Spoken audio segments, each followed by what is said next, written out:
Yo, my YouTube friends. This is a 1985 GE Model 3-5263D portable stereo cassette recorder with AM/FM radio and a magnetic phono input. This unit is AC bias and I'm speaking to the internal mic. Now I'm going to hook up the external mic playing out of the left channel. And now the right channel. Let's see how this recording comes out. I got this off eBay at the beginning of the month and I paid almost $15 for it plus shipping.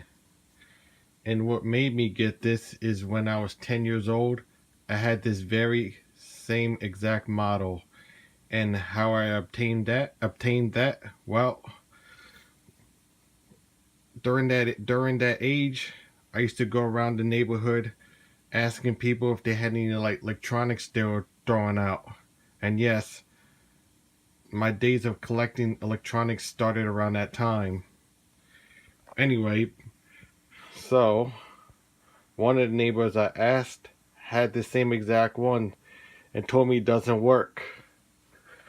So I took it anyway. And one of the things I remembered about that one, either was the right or the left speaker, the latch was broken and it was missing the battery cover. So I dug around for a power cord, finally found one that fits, plugged it in, and it fired up. But it only worked for 3 months, then it started acting up. When I would play a tape and increase the volume, it will start slowing down and start making all kinds of noises like it was oscillating. So I ended up throwing out the main unit but kept the speakers. But not long after, I parted out the speakers and threw out the cabinets. Fast forward 12 years later, when I obtained this one, this too had issues.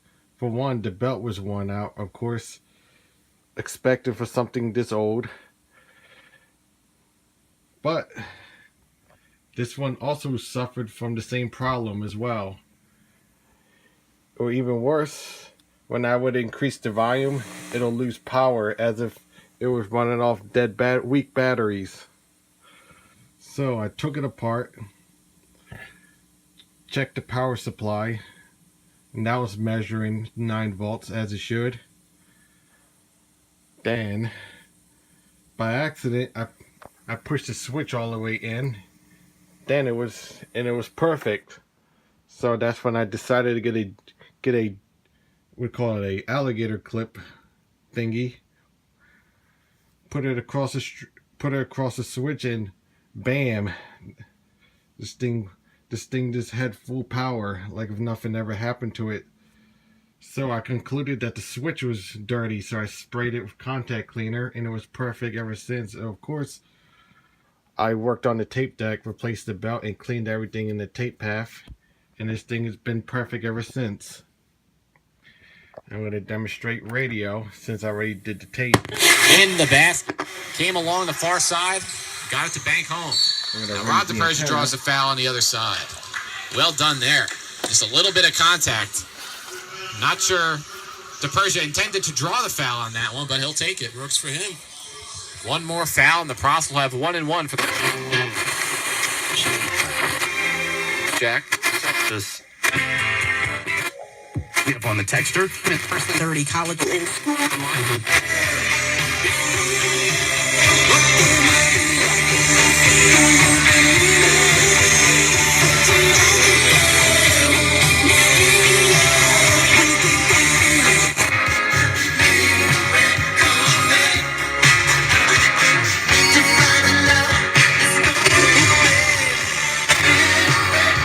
And as you can see, the VU meter works as a tuning meter.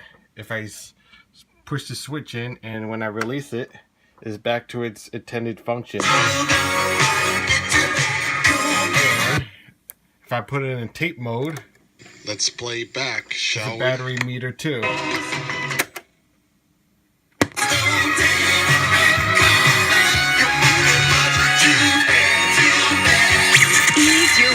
to Sunday morning with Acoustic Sunrise. 3 hours. I was thinking about $0 Coke. Worried about your credit? Forget it. You by the U.S.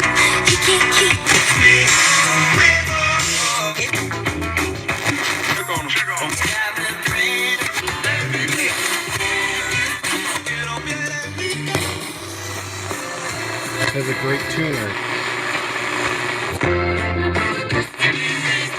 Foreman.